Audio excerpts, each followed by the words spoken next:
Pessoal, tudo bem? Aqui é o professor Christian do Partido Novo. Eu hesitei muito em fazer esse filme aqui, mas me pareceu um momento certo agora de parar e trazer o tema que eu vou trazer agora para esse debate, porque a gente precisa começar a se posicionar em relação às coisas com um pouco mais de conteúdo, um pouco mais de firmeza e avaliação do que está falando. Eu estou me referindo aqui e quero me dirigir principalmente à moçada de 16 a 20 e poucos anos, que está aí, na sua grande maioria, me perguntando muito, e muitas vezes até de forma indignada, sem eu entender porquê, a respeito de uma tal Agenda 2030.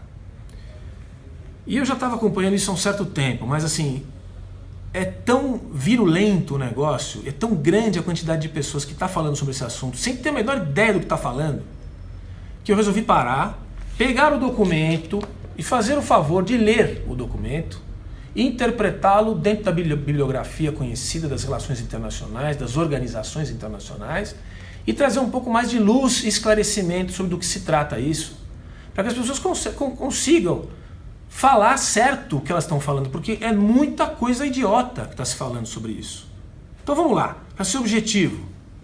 Muita gente jovem que precisa receber um pouco mais de foco no que está falando, para se posicionar e entender qual a importância que isso aqui tem e o que isso tem a ver com a política brasileira, o que isso tem a ver com a política nacional, o que isso tem a ver com o Partido Novo, etc, etc. Então vamos lá. O que é a tal da Agenda 2030? É um documento que foi produzido na celebração dos 70 anos das Nações Unidas, da fundação das Nações Unidas, em 2015, setembro de 2015, em que os membros das Nações Unidas escreveram um documento que tem coisa aqui de 50 páginas, 49 páginas, que tem uma série de objetivos e cuja agenda é basicamente o seguinte, o título é Transformando o Nosso Mundo, a Agenda 2030 para o Desenvolvimento Sustentável. Ok, vamos celebrar 70 anos de uma organização importante, multilateral, para propor um futuro melhor para todos, certo? É isso que se trata. Preâmbulo, vamos ler. A agenda é um plano de ação para as pessoas, para o planeta e para a prosperidade. Ok. Ela tem 17 objetivos de desenvolvimento sustentável e 169 metas que estamos anunciando hoje e que demonstram a escala e a ambição da nova agenda universal. Ok, uma agenda universal em prol, a favor de toda a humanidade. Tudo certo. E dizendo, em 15 anos nós temos que fazer tudo isso aqui acontecer. Ambicioso, mas tudo certo. Ela coloca nos pilares fundamentais dessa agenda as pessoas, o planeta, a prosperidade, a paz e a parceria. Ok? Na introdução, apresenta o documento que os chefes de Estado e de governo, dos representantes dos membros das Nações Unidas, todos os países assinaram, comemorando o 70º aniversário, decidiram assinar os novos Objetivos de Desenvolvimento Sustentável e Globais. Ótimo. Resolvemos, entre agora, 2015 e 2030, acabar com a pobreza e a fome em todos os lugares. Alguém pode ser contra isso? Não. Acho que não, né? Acho que é uma boa intenção, uma carta de intenções, importante. Depois, um pouco adiante, ninguém deve ser deixado para trás. Acho que não há discordância sobre isso. Senão seria seletivo o processo, ele tem que ser para todos. Ok. No ponto 5 da declaração ainda, da introdução. Essa agenda é aceita por todos os países e é aplicável a todos, levando em conta diferentes realidades nacionais. Repito, sublinho e coloco em negrito. Levando em conta diferentes realidades nacionais. Respeitando as políticas e prioridades nacionais. Pessoal, guarda esse ponto.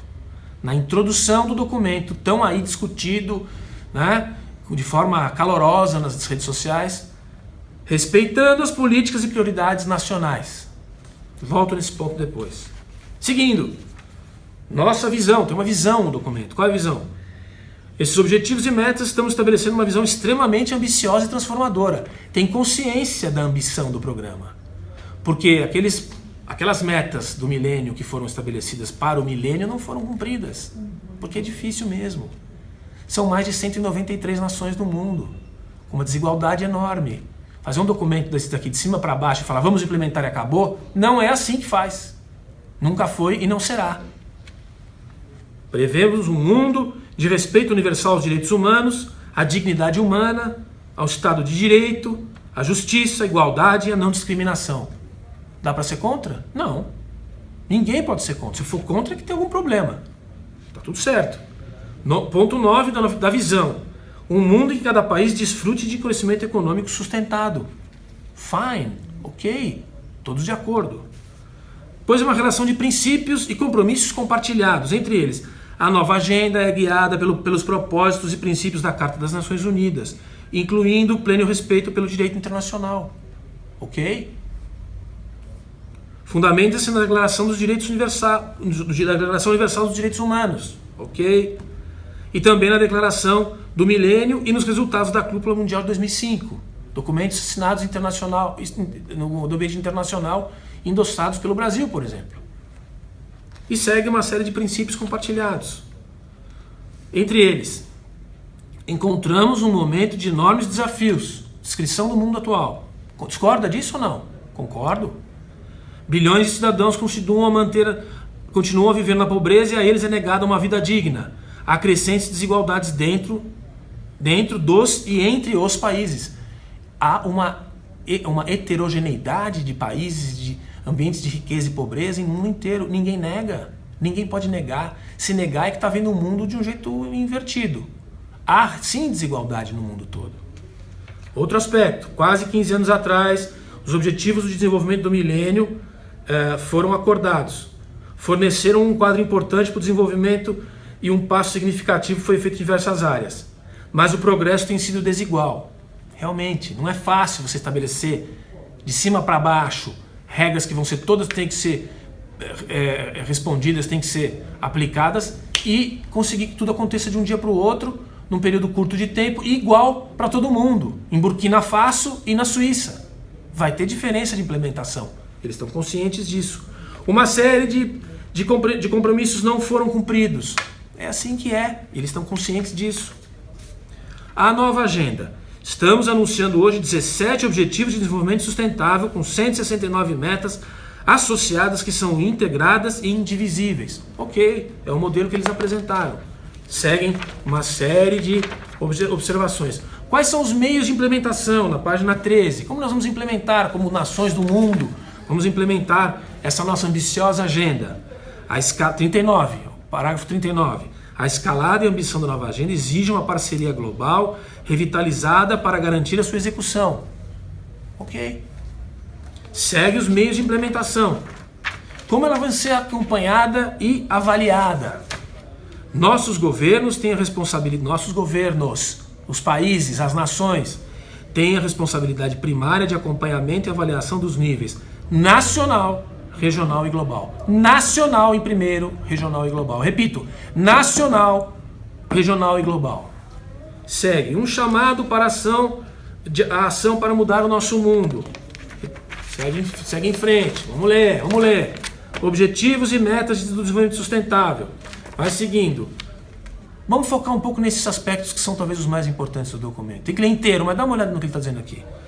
Parágrafos 56, 57, 58 e 59. Não quero tomar o tempo de vocês, pessoal, mas tem que ler antes de entrar nessa discussão idiota que começou e que está ocupando uma energia enorme de um monte de gente jovem que tem que prestar atenção em outras coisas. Mas olha só, artigo 56.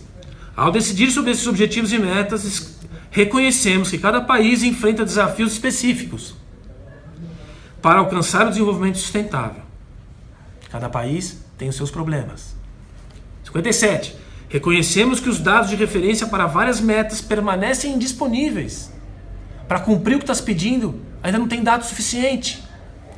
Pedimos maior apoio ao fortalecimento da coleta de dados e desenvolvimento de capacidades dos Estados-membros para desenvolver dados e referências nacionais e globais, onde eles ainda não existem.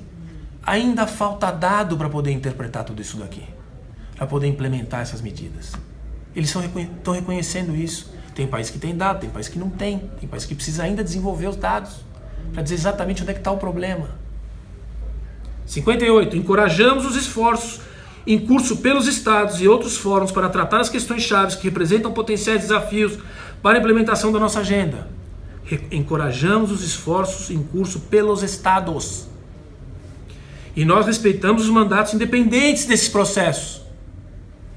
Pretendemos que a agenda e sua implementação possa apoiar, sem prejudicá-los, os Estados, estes outros processos e decisões aí tomadas. Finalmente, 59. Reconhecemos que existem diferentes abordagens, diferentes visões, diferentes modelos e ferramentas disponíveis para cada país, de acordo com as circunstâncias e prioridades nacionais, para alcançar o desenvolvimento sustentável.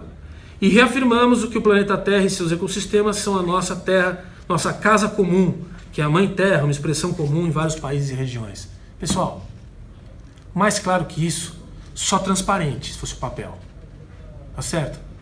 As Nações Unidas, o documento está dizendo que reconhecem que cada país tem os seus processos, tem as suas leis, tem o seu momento, tem as suas dificuldades e a sua maneira de lidar com essa agenda.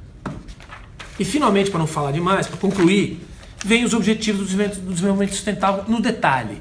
Eu vou colocar aqui rapidamente os 17, que são objetivos, 17 pontos que são depois detalhados, mas que são, me desculpe, platitudes. Ninguém pode ser contra uma coisa dessa. Ouve só.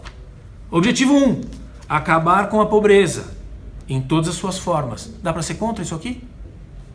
2, acabar com a fome, alcançar a insegurança alimentar e a melhoria da nutrição e promover a agricultura sustentável. Dá para ser contra isso daqui? Não.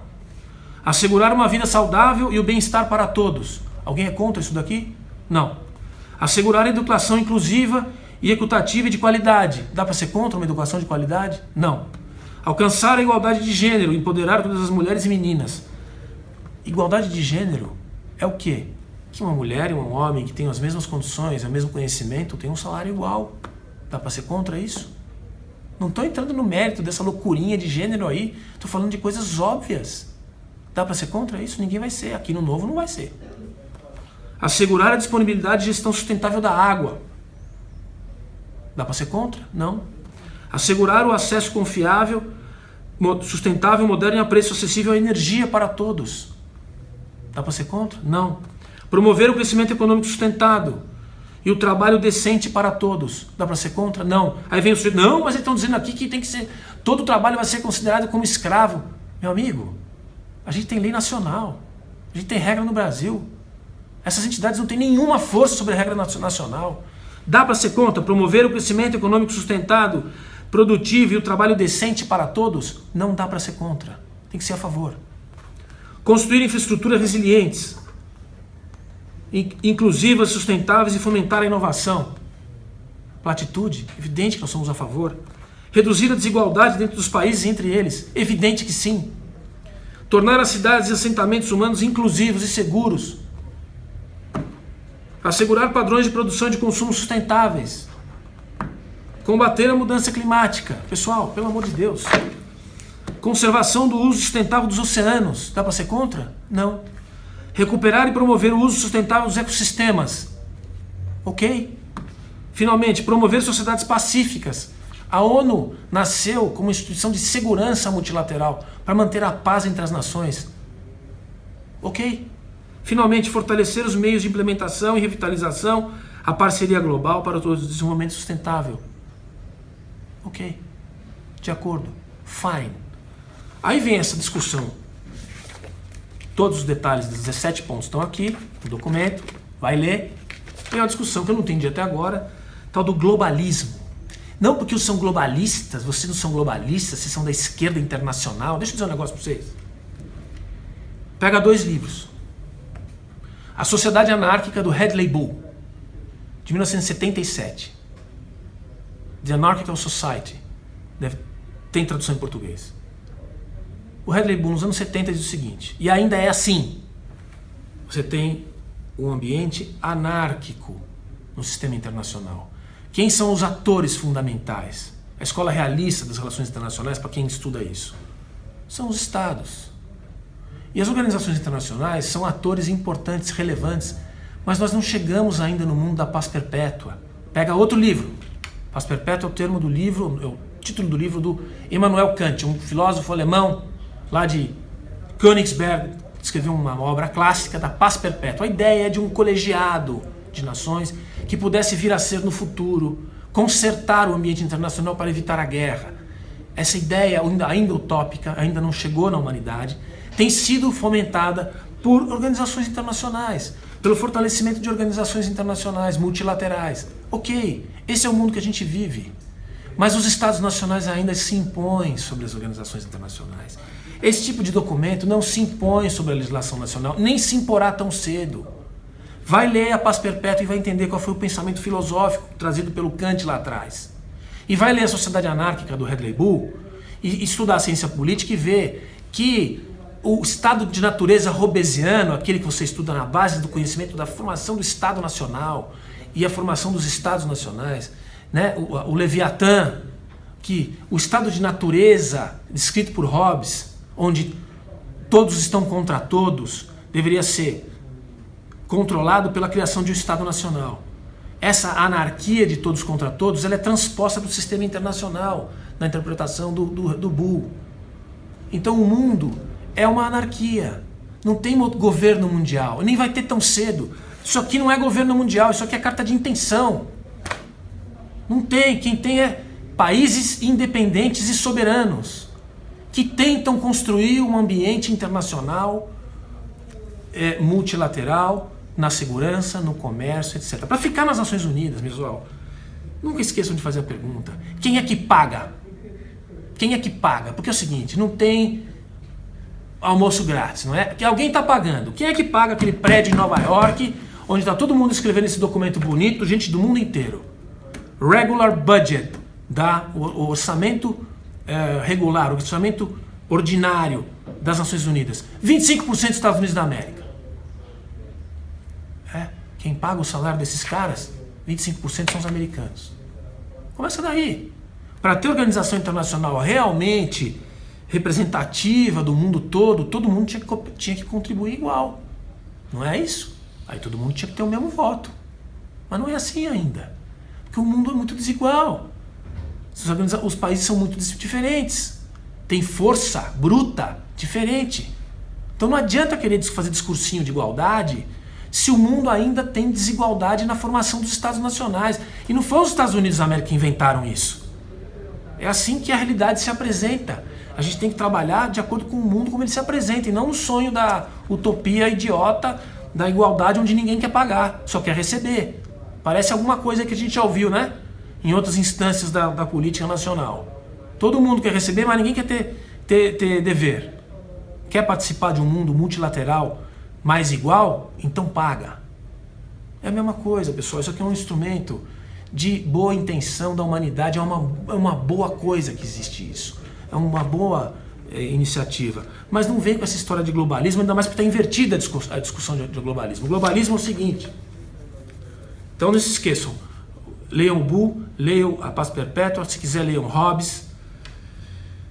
E depois vão entender o que é a história do globalismo, que não é a esquerda internacional se organizando para se impor sobre os países, porque isso não é possível de acontecer.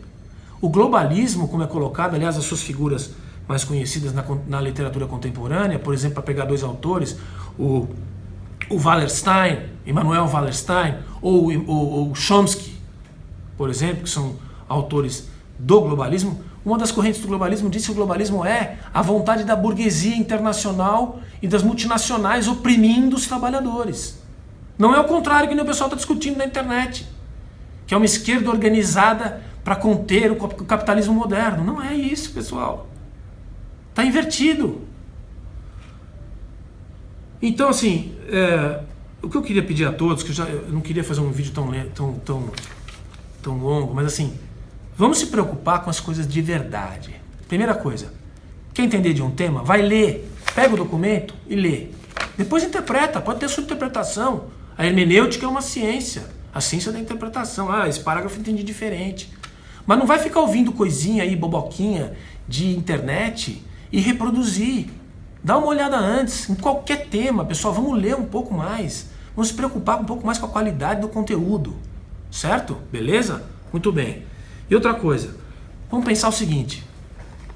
No Brasil tem hoje, metade dos brasileiros praticamente não tem tratamento de esgoto. Vamos discutir isso? Vamos ver quem tem o melhor programa para resolver o problema de 50% dos brasileiros que estão andando no excremento? Que tal? 7 em cada 10 brasileiros jovens do ensino médio não são capazes de fazer uma conta, as 4 operações matemáticas, e nem interpretar um texto. Isso é um problema? Ah, isso é um problema. Esse é um problema.